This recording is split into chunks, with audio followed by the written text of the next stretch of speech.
Welcome back, my dear student. In the second part of the lecture course, that is analog to digital converters. So, in the previous part, we have covered the topic digital to analog converter, and we have discussed about different type of digital to analog converters, how they start their process, and how the working of different digital to analog converters occurs. We have seen in our previous lecture. So, in this module or in this part, we are basically study about analog to digital converters.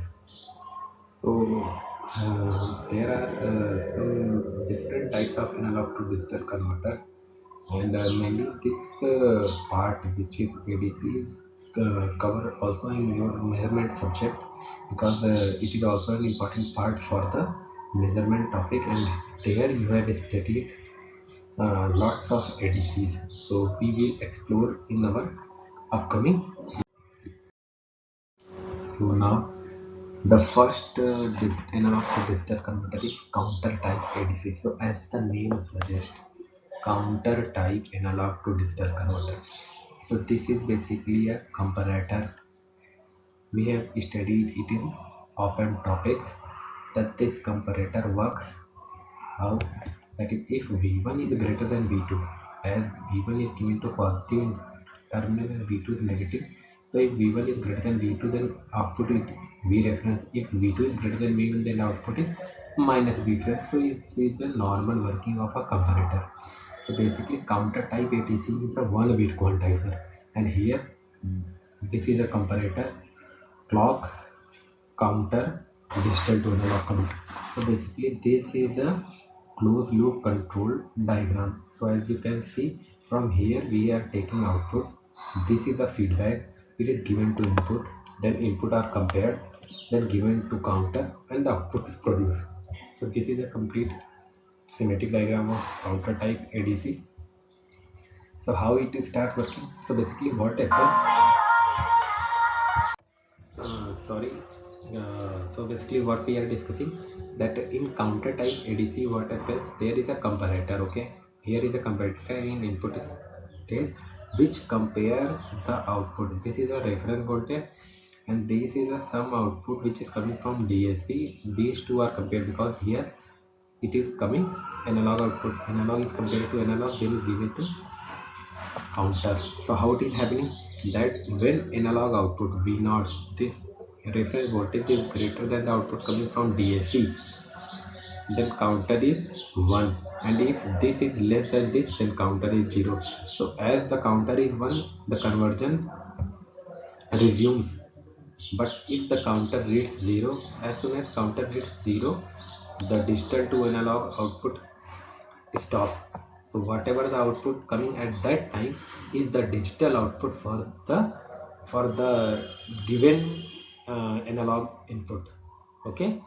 So what is the maximum number of clock pulse required for n bit conversion is 2 to the power n minus 1. And what is the maximum conversion time? 2 to the power n minus 1 t clock. So these 2 points you have to remember also. So conversion time depend on the input analog voltage, because higher the analog voltage, higher the time taken by this control counter, because as DA is very higher, so whatever the output is coming, it start counting. If it is less, so conversion time depend on input analog voltage, also called ramp type ADC. So it is also known as ramp type analog to digital converter. Now, there, this is a second analog to digital converter. It is, as the name suggested, it is a parallel comparator type. So in the previous RAM type ADC, we have seen that it is a basically one bit quantizer circuit, but here you have seen lots of comparators are attached in a parallel. So basically it is n-bit quantizer circuit. And it is also called as flash type ADC. So here you have seen the structure of 3-bit parallel comparator. So the what basically parallel comparator do?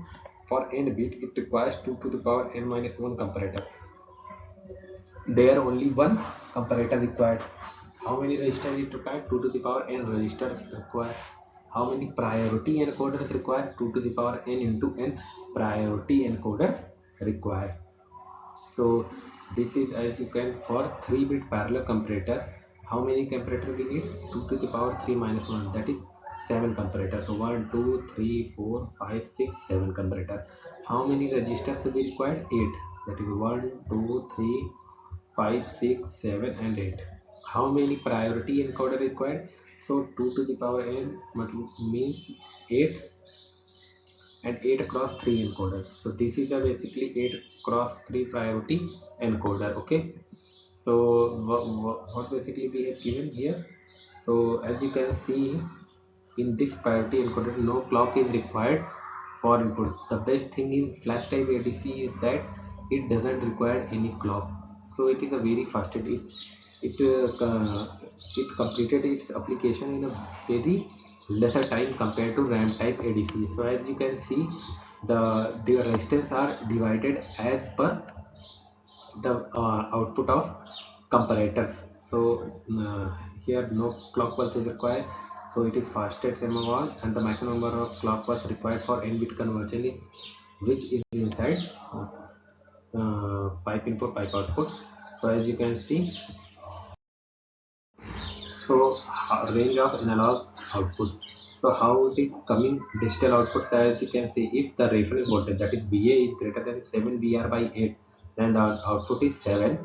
If it is between 7 and 6, it comes out to be 6 6 5 5 5 4 4 4 3 3 3 2 2 2 1 1 and last one 0. So basically, in the previous slide we have seen that different registers are divided. So when the value is VA is greater than 7 VR by 8, the digital output is 111. Similarly like this. Okay.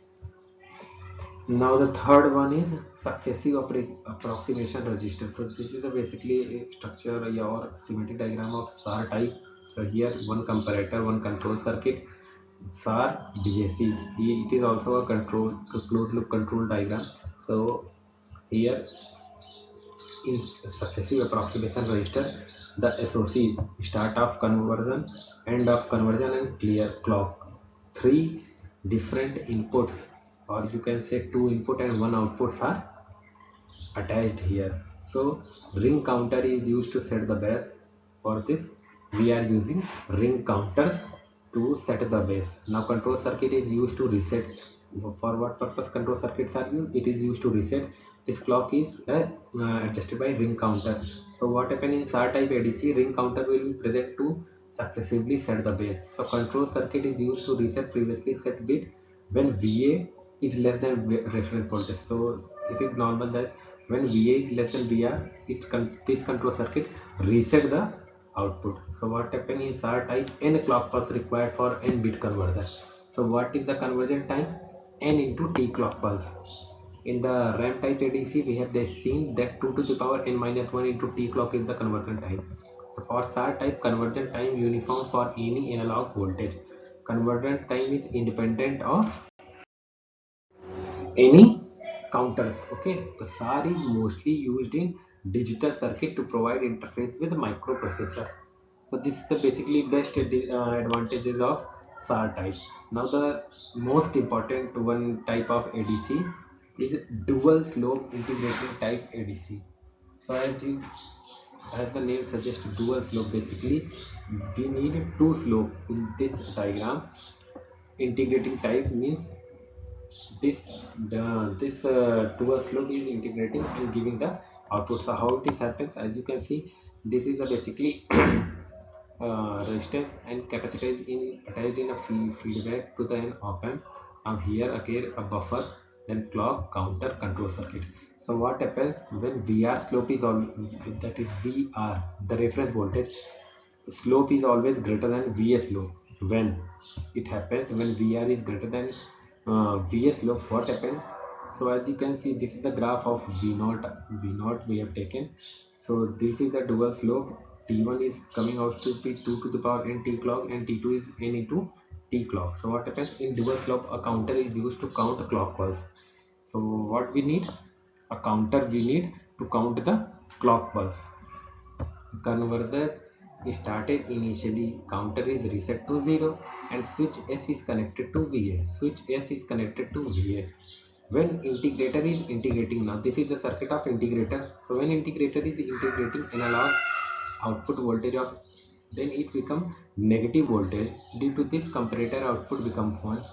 So when this become negative and this become if this is less than this, then it become comparator output become negative and counter read at 1. Similarly, when counter continues clock pulse after 2 to the power n clock pulse, then counter value become 0. So at this time T1, control circuit connect switch to negative. So during VR integration up to time T2, output of integrator is negative. So due to this, counter again contain clock pulse at the time T2 and the output of integrator become +1 and comparator become output become negative due to this count. So what happens? This is the complete derivation for this. So as you can see, V naught formula, V naught is equals to minus VA by RC into T1, 1 by RC into T1 plus VR by RC into T2 minus T1.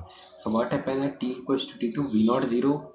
So what happens when we put this value and find out the value of reference voltage VA? So it comes out to be analog value VA. It comes out to be VR by 2 to the power n into n. So what happens if VR is 2 to the power n, then VA equal to n. So this is the most accurate ADC among all. All ripple and noise is separated or compressed by capacitor. Therefore, this have more accuracy due to integrator. What is the maximum number of clock pulse we needed? Only 2 to the power n plus 1 clock pulse we needed. So it is slowest because it is also slowest among all. So mostly used in digital voltmeter.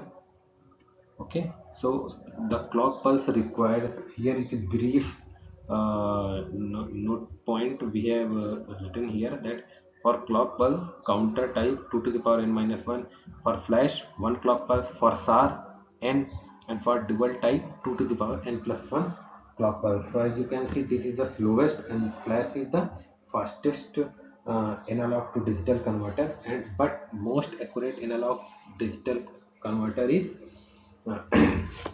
dual soap integrating type. So basically we have come to end of this lecture, or you can say part of the lecture.